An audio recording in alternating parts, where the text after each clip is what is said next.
Estamos de volta com o Jornal da Correio. Hora da gente falar sobre política. Aqui comigo, André Gomes. Boa noite, André. Boa noite, Linda. Bom, vamos começar o nosso papo hoje falando sobre a visita dos deputados estaduais paraibanos, né, a Pernambuco.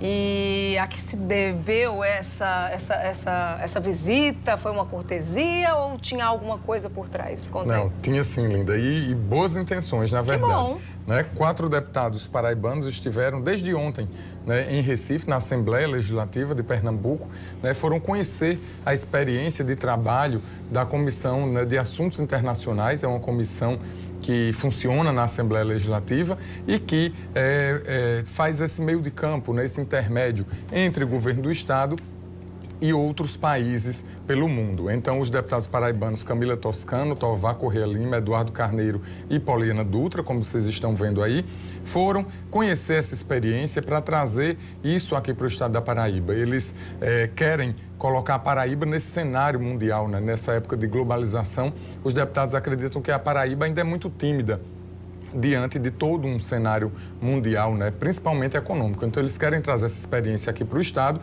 e foram lá conhecer como é que funciona para trazer aqui para o nosso estado. Eu cheguei a conversar com a deputada Camila Toscano, ela disse que não dá para se fazer um mandato, né, parlamentar, um mandato de deputado, dentro das 4 paredes da Assembleia Legislativa. É preciso olhar para fora, olhar o que está acontecendo, né, pelo mundo afora.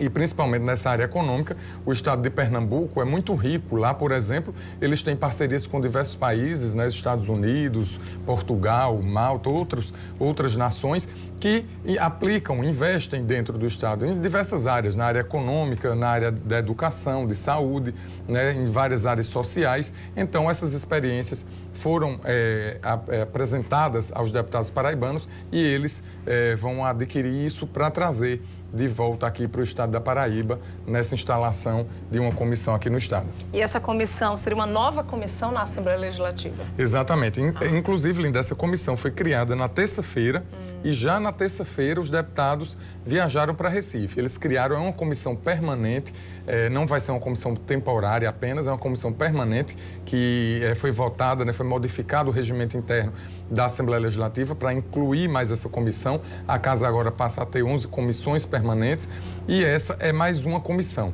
É uma comissão com um nome um pouco grande, é a Comissão de Incentivo às Relações Internacionais de Negócios. Então, é com essa comissão que os deputados pretendem colocar aí a Paraíba no cenário mundial. E hoje, ainda falando sobre a Assembleia Legislativa, hoje, durante a sessão, a crise do PSB voltou a ser pauta, voltou a ser motivo aí de alguns levantamentos, discussões, enfim. O que aconteceu? Exatamente. Essa crise do PSB, né, Linda? Está rendendo, viu? Rende e ainda vai render muito. Até pelo menos segunda-feira, quando vai acontecer a reunião na Executiva Nacional, né, muito ainda pano para manga, a gente vai discutir isso ainda muito por aqui. Olha só, hoje o deputado Buba Germano, que é do PSB, voltou a defender, né, uma composição, um entendimento entre o governador João Azevedo e o ex-governador Ricardo Coutinho para acabar de vez, né, a qualquer aresta ou arranhões que existam entre os dois, para que o PSB volte a se unir. Porque esse problema é apenas benéfico ou maléfico para eles, do próprio PSB. Buba chegou a dizer que muita gente, inclusive, estaria interessado nesse rompimento, né, nesse esfacelamento do partido aqui no estado da Paraíba, até já avisando as eleições do próximo ano, que não vai ter a questão das coligações e vai ficar muito mais difícil para os partidos. Então, segundo Buba, estão querendo dizimar o PSB, mas para ele não vão conseguir e na reunião de segunda-feira ele acredita que João Azevedo e Ricardo Coutinho devam chegar a um entendimento para a direção, para ver quem vai comandar a direção aqui, quem vai ter o comando do PSB aqui no estado da Paraíba. O André, quem é o deputado que está para sair aí da Assembleia?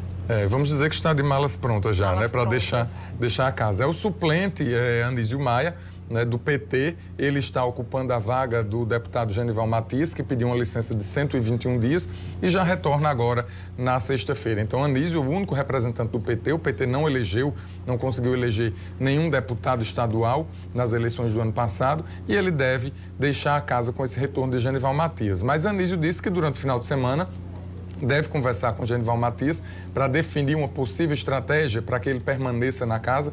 Inclusive, chegou a brincar, dizendo que ia tomar um chopp com o Genival Matias e seria discutido esse assunto, né? Mas vale lembrar que Genival já volta agora. Genival, o atual vice-presidente da Assembleia Legislativa, acredito que não tem mais interesse de pedir uma nova licença para manter Anísio no cargo. E aí restam mais outros 3 deputados que foram da coligação de Anísio, né, para ver se alguém se disponibiliza a tirar mais uma licença, ou até mesmo o governador João Azevedo convocar alguns deles para assumir uma secretaria no governo do estado. Então fica Tião Gomes, doutor Tassiano e Júnior Araújo, os 3 do Avante, podem tirar uma licença para que Anísio permaneça na casa. Mas isso ainda vai ser conversado durante esse final de semana ou durante os próximos dias. Antes de encerrar, queria que você comentasse sobre o mal-estar hoje na sessão do Tribunal de Contas do Estado. Exatamente, Linda. Foi um mal-estar logo tem imagens, inclusive, né? Exatamente. Foi logo no início da sessão, né? O presidente Arnaldo Viana colocou aí para discussão pelo Pleno quem seria o relator das contas de 2020 do governo do Estado, ou seja, do governador João Azevedo, né? E pela questão de antiguidade, foi definido que as contas seriam julgadas pelo conselheiro nominando Diniz, né? Mas aí o outro conselheiro, Renato Sérgio, pediu a palavra e questionou essa possibilidade.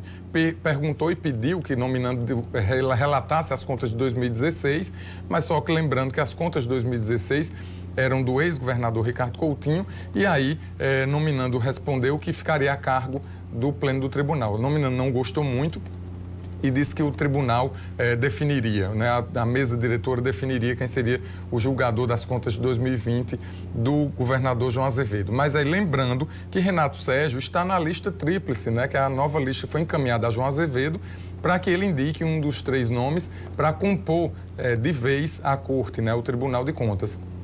E aí, ele na corte, ele sugeriu, inclusive, que o próximo relator de 2020 fosse o nome indicado pelo governador João Azevedo, coisa que não tem a menor condições, né? Como é que o governador vai indicar o nome que vai relatar suas contas?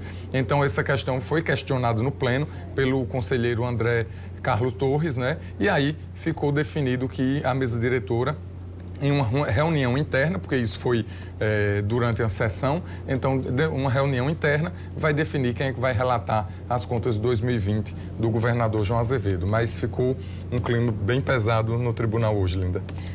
Ok, por hoje é só? Por hoje é só. Até quinta-feira, então. Boa noite para você. Obrigada, viu?